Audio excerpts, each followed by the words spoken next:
صبح فجر کی نماز میں لوگ بیمار ہیں کیا؟ فجر کی نماز میں اٹھ کے نہیں آ رہے؟ بیمار ہو گئے یا پھر یہ سو گئے ہیں؟ اور اگر یہ سو گئے تو اللہ ان کو سلا ہی دے. ہمیشہ کے لیے فجر میں اٹھنے نہیں ہو رہا, سو گئے تو سلا ڈالو. تو ہم تنگ ہو جاتے ہیں اگر ایک دن مطلب جو ہے کوئی نہ آئے نماز میں. لیکن اللہ کے نبی صلی اللہ علیہ وسلم کی حال ہے, تجھ کس قدر تجھ پہ گرا صبح کی بیداری ہے. اللہ کہتا ہے ہم سے کب پیار ہے, تم کو تو نیند پیاری ہے.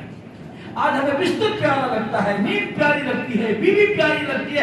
آج ہمیں مصلی اچھا نہیں لگتا, آج ہمیں نماز اچھی نہیں لگتی, ہمیں رونا دھونا اچھا نہیں لگتا, اللہ کے سامنے ہاتھ پھیلانا اچھا, اللہ سے مانگنا اچھا نہیں لگتا. اس لیے کہا اللہ سے کب پیار ہے, تم کو تو نیند پیاری ہے.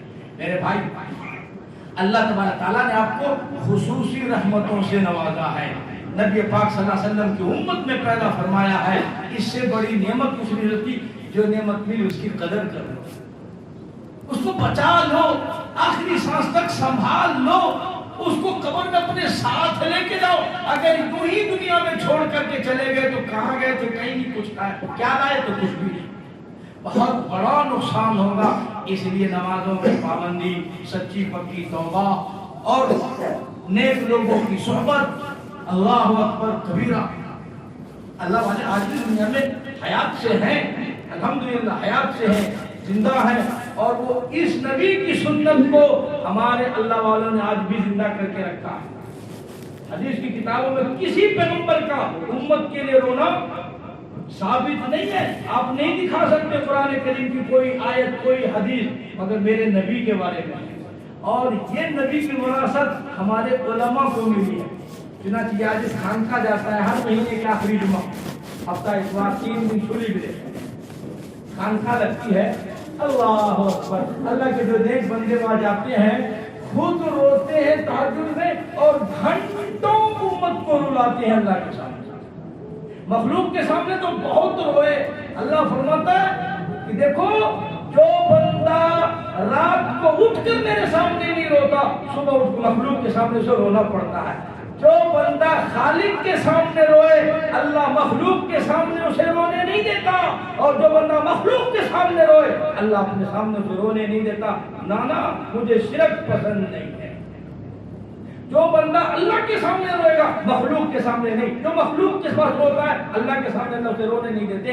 اور جو بندہ راتوں کو اللہ کے سامنے مانگتا ہے, دن کو اللہ کسی کے سامنے مانگنے نہیں دیتے. اور جو بندہ رات کو نہیں مانگتا, ساری دنیا کے سامنے دن میں مانگنا پڑتا ہے اس کو. بھائی بات ایک ہی ہے, ادھر سے کان پکڑو ادھر سے پکڑو. اسی لیے اللہ والے خود بھی روتے ہیں اور سب کو رلاتے ہیں. ہر مہینے کے آخری جمعہ ہفتہ اتوار کو وہ آن لائن بھی ہوتا. آپ کبھی اٹھ کر کے رات 3 بجے آن لائن آپ چیک کرو, 3 بجے سے فجر تک رونا دھونا ہوتا ہے. کسکیاں چسکیاں اور رونے اور چیخنے کی آواز آتی ہے, اللہ معاف کر دیجیے, اللہ امت کو رحم فرمائیے. یہ میرے نبی کے حصے میں سے ہمارے اولیاء کرام کو, علماء کرام کو, مشائخ کو حصہ ملا, جس کا ہمیں نصیب نہیں. ہمارا گھر سنسان ہے, ہمیں کبھی افسوس نہیں ہوتا. ہم گھر میں 10 فیملی ممبرز ہیں اور سب کے سب گدھے کی طرح پڑے ہوئے ہیں, کسی کو اس کا خیال نہیں ہے. اور اگر ان میں سے کسی کی نوکری نہ ملے تو سب کی نیند اڑ جاتی ہے. ہمارا بچہ بیکار ہے نا, نوکری نہیں ملی, بچی کی شادی نہیں ہوئی, کاروبار نہیں ہے, بیوی کو بھی نیند نہیں آتی, باپ کو بھی نیند نہیں آتی, ماں کو بھی نیند نہیں, بچوں کو بھی نیند نہیں ہے, اور گھر میں 100 روپے نمازی ہو تو کسی کی نیند نہیں اڑتی. 10 کے 10 آنے جگہ گدے جمع ہو گئے, کسی کو نماز نہیں آتی, کسی کو فجر نہیں, کسی کو قرآن نہیں, ہمیں کسی کو فکر نہیں ہوتی ہے. کب آئے گی فکر مرنے کے بعد. اللہ ہمیں سچا پکا مسلمان بنائے, نیک بنائے, دیندار بنائے, اچھا بنائے, فرما بردار بنائے, حضور کا سچا غلام بنائے. اللہ پاک ہم تمام کو پہلے سنت عمل کی توفیق عطا فرمائے. آمین. وآخر دعوانا الحمدللہ رب العالمین.